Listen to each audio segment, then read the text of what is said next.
Inspired by Christopher Mayer in his book 100 Baggers, Stocks that Return 100 to 1 and How to Find Them.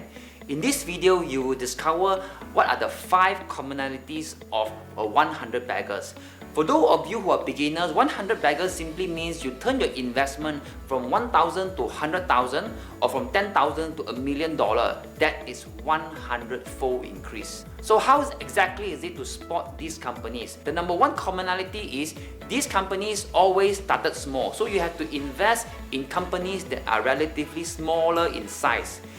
In the 365 stock analyzed by Chris Mayer between the period 1962 to 2014 that reaped 100 baggers, these stocks have a median sales revenue of $170 million per year, which simply means that the company like Microsoft, Amazon, Apple, Facebook, these large cap growth companies who have sales about 380 billion, for example, Amazon have 380 billion and I think Apple have like 300 billion in sales, and this company aren't the company that is going to give you a 100 bagger. If you think about it, 170 million isn't such a small sales figure after all. 170 million of sales simply means that the company have a viable product that is wanted by the market and is looking to scale the business. I think it is a plus point if you can identify these two extra things. For example, if you can assess that the company have a huge total addressable market or total addressable market that is increasing over time, and on top of that, if you can identify certain penetration rate is very low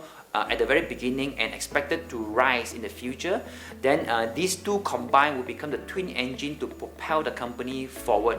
If you look back at Amazon, on the high side, you would think that it is almost an obvious trend that the penetration rate of e-commerce sales versus retail sales is going to be increasing over time. But back then, it might not be so obvious. The second commonality is, which what Christopher said is a preferred commonality, is that the preferred we're able to invest in a company where at the initial stage they have a low multiple and the multiple increases over time. What does it mean? For example, at the point when you invest, the company might be valued at a multiple of 10, but at the end when it was at 100 baggers, the valuation would have increases to, let's say, a PE of 30 or 40. Why is this important?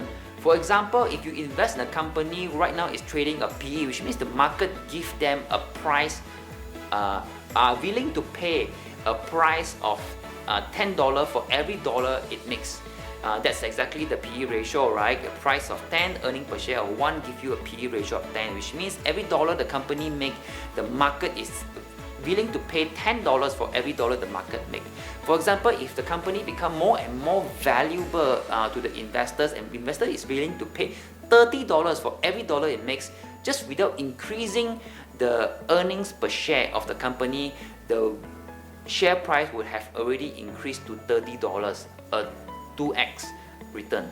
Why a multiple will increase? There are many reasons the multiple valuation will go from low to a high valuation. For example, when a company is have not yet been discovered by any research firm, then it has when it's discovered by a research firm, or there's a more write-up, more publicity on the companies, the valuation might also go up.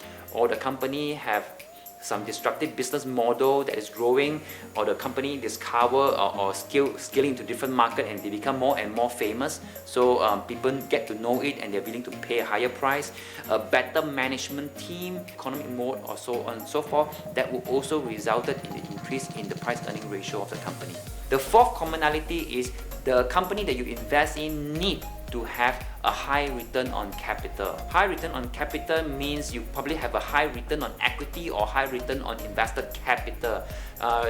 These two ratios basically is a ratio of understanding how efficient the company can allocate their capital, which means if you give 1,000 to the management of a company, the management will be able to generate $200 by the end of the year, and continue to generate $200 every single year.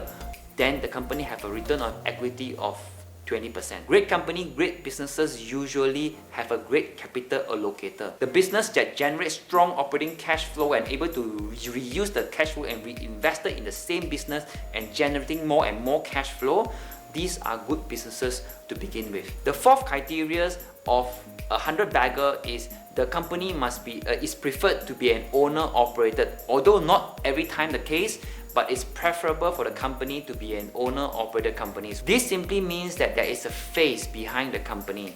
For example, if you look at Amazon, you can totally relate to Jeff Bezos. You look at Facebook, you can relate to Mark Zuckerberg. If you look at Microsoft, you can relate to Bill Gates, and so on and so forth. So it is important if the owner have a skin in the game. This doesn't mean that the owner owns majority of the company, but majority of the owner's wealth is tied to the company. For example, Jeff Bezos might own only 10.5% of Amazon, but majority of Jeff Bezos' wealth is tied to the stocks Amazon. So he has a skin in the game to make sure Amazon continue to propel forward and his investment grow and grow and grow in the future. Out of the 4 commonalities that I mentioned just now, probably the most important commonality of a 100 bagger is the 5th, and this is none other than being able to hold the stock for a long time. How long is long?